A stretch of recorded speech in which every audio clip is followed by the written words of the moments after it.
ಸಾನ್ನಿಧ್ಯ ವಹಿಸಿಕೊಂಡಂತ ಪರಮ ಪೂಜ್ಯ ಉಮೇಶ್ವರ ಶಿವಾಚಾರ್ಯ ಮಹಾಸ್ವಾಮಿಗಳ ಪಾದಾರ ಬಿಂದುಗಳಲ್ಲಿ ನಮಸ್ಕರಿಸುತ್ತಾ ತಮಗೆಲ್ಲರಿಗೂ ಕೂಡ ಆಧ್ಯಾತ್ಮಿಕ ಪ್ರವಚನವನ್ನ ನೀಡಿ ತಮ್ಮ ಮನಸ್ಸಿನ ಕಲ್ಮಶವನ್ನ ಹೋಗಲಾಡಿಸಲಿಕ್ಕೆ ಬಂದು ದಿವ್ಯ ಸಾನ್ನಿಧ್ಯ ವಹಿಸಿಕೊಂಡು ಪ್ರವಚನ ಉಣಬಡಿಸಿದಂತ ಷಡಸ್ಥಲ ಬ್ರಹ್ಮಿ ಪರಮ ಪೂಜ್ಯ ಉಮೇಶ್ವರ ಶಿವಾಚಾರ್ಯ ಮಹಾಸ್ವಾಮಿಗಳು ಹಿರೇಮಠ ದೌಡಾಡಿ ಇವರ ಪಾದಾರ ಬಿಂದುಗಳಲ್ಲಿ ನಮಸ್ಕರಿಸುತ್ತಾ ಹಾಗೂ ಗುರುಲಿಂಗ ಮಹಾಸ್ವಾಮಿಗಳು ಸಂಗೊಳ್ಳಿ ಹಿರೇಮಠ ಇವರ ಪಾದಗಳಿಗೆ ನಮಸ್ಕರಿಸುತ್ತಾ ನೀಲಕಂಠ ಮಹಾಸ್ವಾಮಿಗಳು 3000 ಮಠ ಬೈಲಹೊಂಗಲ್ ಇವರ ಪಾದಗಳಿಗೂ ನಮಸ್ಕರಿಸುತ್ತಾ ನಮ್ಮ ಇನ್ನೊಬ್ಬ ಆರಾಧ್ಯ ದೇವರಾದಂತ ಬಂಗಾರಜ್ಜನವರ ಮಠ ಏಳ್ಗಿ ಇವರ ಪಾದಗಳಿಗೆ ನಮಸ್ಕರಿಸುತ್ತಾ ಹಾಗೂ ವೇದಿಕೆ ಮೇಲೆ ಅನೇಕ ಅತಿಥಿಗಳು ಅಲಂಕರಿಸಿದ್ದಾರೆ ಅವರಿಗೆಲ್ಲರಿಗೂ ಕೂಡ ನನ್ನ ಶರಣಾರ್ಥಿಗಳನ್ನ ತಿಳಿಸುತ್ತಾ ಈ 19ನೇ ವರ್ಷದ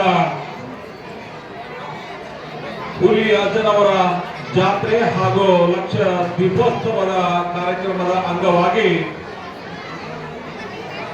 ಸುಮಾರು ಅನೇಕ ಪ್ರವಚನಗಳನ್ನ ನೀಡುತ್ತಾ ಈ ರಸಮಂಜರಿ ಕಾರ್ಯಕ್ರಮ ನೀಡುತ್ತಾ ಎಲ್ಲ ನಮ್ಮ ಸುತ್ತಗಟ್ಟಿ ಗ್ರಾಮ ಹಾಗೂ ಸುತ್ತಮುತ್ತಲಿನ ಎಲ್ಲ ಗ್ರಾಮದ ಸದ್ಭಕ್ತರಿಗೆ ಒಂದು ಉತ್ತಮವಾದಂತ ಅವಕಾಶಗಳನ್ನು ನೀಡಿದಂತ ನಮ್ಮ ಎಲ್ಲ ಸುತ್ತಗಟ್ಟಿಯ ಹಿರಿಯರಿಗೂ ಹಾಗೂ ಯುವ ಮಿತ್ರರಿಗೂ ಕೂಡ ನಾನು ಶರಣಾರ್ಥಿಗಳನ್ನ ತಿಳಿಸಲಿಕ್ಕೆ ಬಯಸ್ತೇನೆ.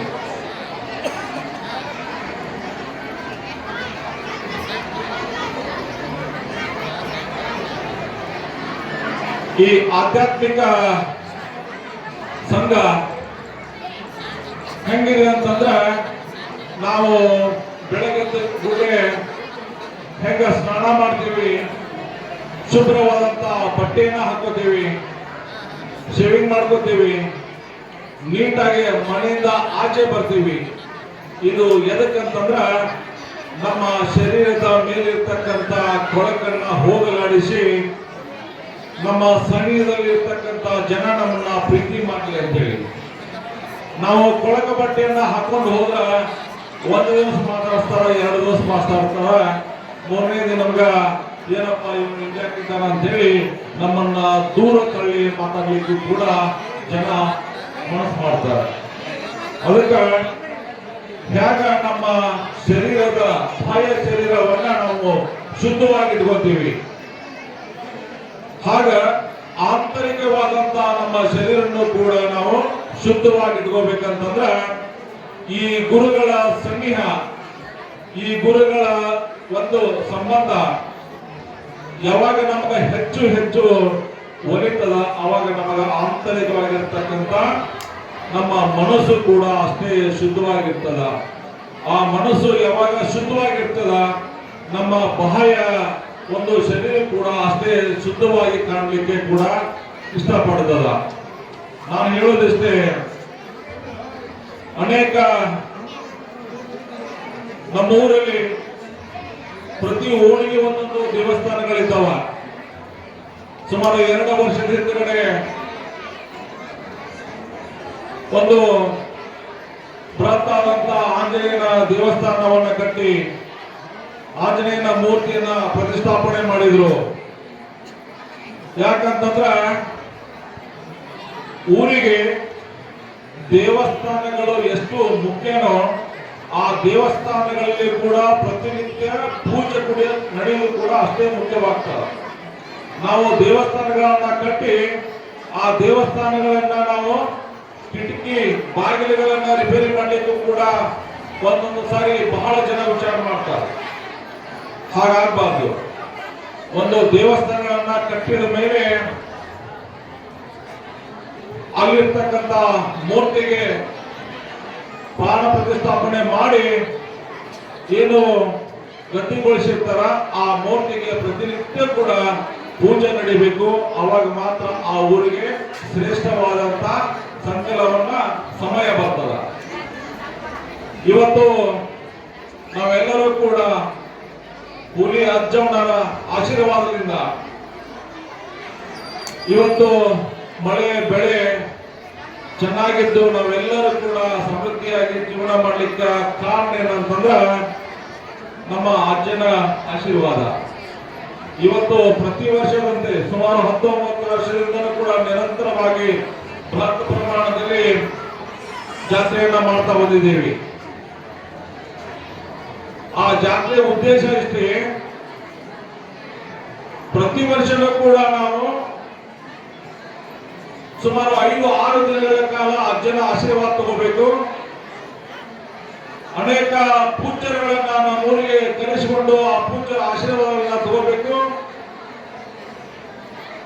1 ವಾರಗಳ ಕಾಲ ಎಲ್ಲರೂ ಕೂಡ ಸಂತೋಷವಾಗಿ ಸಮಯ ಕಳೆದು ಮಕ್ಕಳು ಮೊಮ್ಮಕ್ಕಳನ್ನ ಹೆಣ್ಣು ಮಕ್ಕಳನ್ನ ಎಲ್ಲರನ್ನೂ ಊರಿಗೆ ಕರೆಸಿಕೊಂಡು ಪೂಜ್ಯರ ಚರಣಗಳಿಗೆ ನಮಸ್ಕರಿಸುತ್ತಾ ನಾವೆಲ್ಲರೂ ಸುಖವಾಗಿ ಇರೋಣ ಅನ್ಕೊಂಡು ಎಲ್ಲರೂ ಕೂಡ ಮಾತು ಮುಗಿಸಿಕೊಂಡು ಈ ಜಾತ್ರೆಯನ್ನ ಪ್ರಾರಂಭ ಮಾಡ್ತೀವಿ. ಅದರ ಉದ್ದೇಶ ಇಷ್ಟೇ, ಪೂಜ್ಯರ ಸನ್ನಿಧಾನ ನಮಗೆ ಎಷ್ಟು ಸಮೀಪ ಆಗ್ತದ ನಾವೆಲ್ಲರೂ ಕೂಡ ಸುಖ ಸಮೃದ್ಧಿ ಶಾಂತಿಯಿಂದ ಇಡ್ಲಿಕ್ಕೆ ಸಾಧ್ಯ ಆಗ್ತದ ಅಂತ ಹೇಳಿ ಇವತ್ತು ವೇದಿಕೆ ಮೇಲೆ ನನ್ನನ್ನ ಕರೆದು ಪೂಜ್ಯರ ಚರಣಗಳಿಗೆ ನಮಸ್ಕರಿಸಲಿಕ್ಕೆ ಅವಕಾಶ ಮಾಡಿಕೊಟ್ಟಂತ ನನ್ನ ಊರಿನ ಎಲ್ಲ ಹಿರಿಯರಿಗೂ ಕೂಡ ನಾನು ವಂದಿಸಿ ನನ್ನ ಮಾತು ಮುಗಿಸೋಕ್ಕಿಂತ ಮುಂಚೆ ನಾನೊಂದು ಮಾತು ಹೇಳಬೇಕು. ಯಾಕಂತಂದ್ರೆ ಒಂದು 2-3 ತಿಂಗಳಿಂದಲೂ ಕೂಡ ನನಗೊಂದು 3 ಜನ ನಮ್ಮೂರಿಂದ ಫೋನ್ ಮಾಡ್ತಿದ್ರು ನಿರಂತರವಾಗಿ.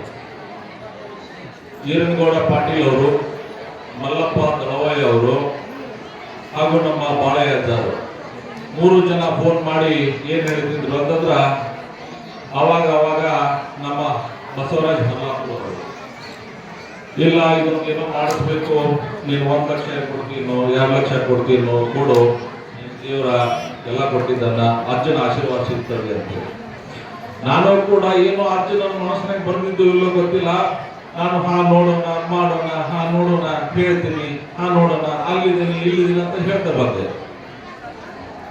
ಒಂದು ದಿನ ಏನಾಯ್ತು, ನಾನು ಬೆಳಗಾವಿಯಿಂದ ಧಾರವಾಡಕ್ಕೆ ಹೊಂಟಿದ್ನಿ ಉದ್ಯೋಗದ ಮೇಲೆ.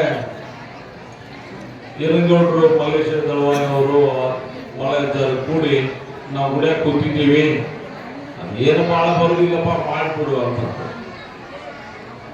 ಯಾರೋ ನಾನು ಅಂದೇನೋ ಗೊತ್ತಿಲ್ಲ, ಅಜ್ಜನ ಕಡೆಯಿಂದ ಅನ್ಸಿದೋ ಗೊತ್ತಿಲ್ಲ, ಆಯ್ತು ಬಿಡು ಮಾಡ್ತೇನೆ, ಯಾವಾಗ ಬರ್ತೀನಿ ಊರಿಗೆ ಅಂತ.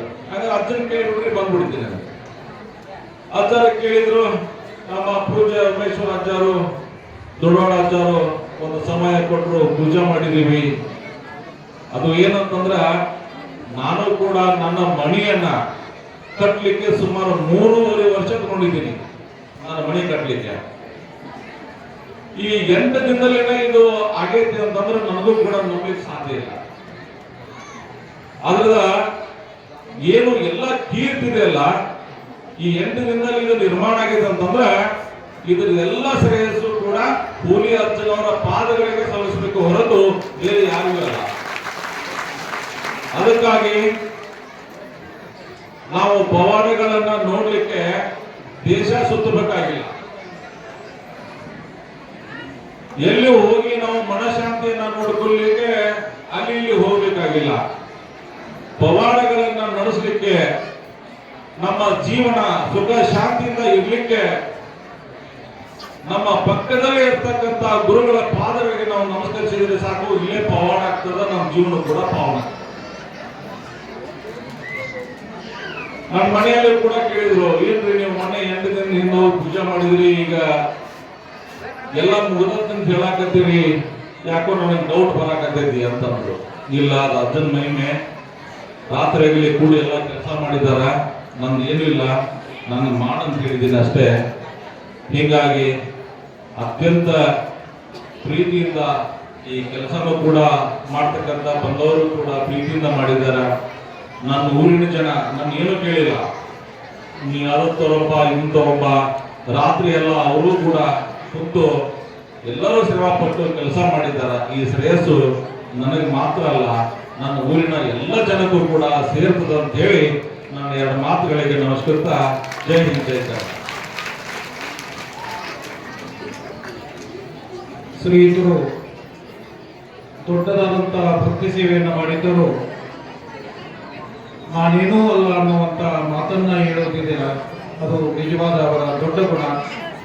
ಶ್ರೀಯುತ ಮಡಿವಾಳಪ್ಪ ಮಲ್ಲಪ್ಪ ಬಿದರಗಡ್ಡಿಯವರಿಗೆ ನಮ್ಮ ಸುತ್ತಗಟ್ಟಿ ಗ್ರಾಮದ ಸಕಲ ಸಂಪರ್ಕರ ವತಿಯಿಂದ ಭಕ್ತಿಯ ಪ್ರಣಾಮಗಳು.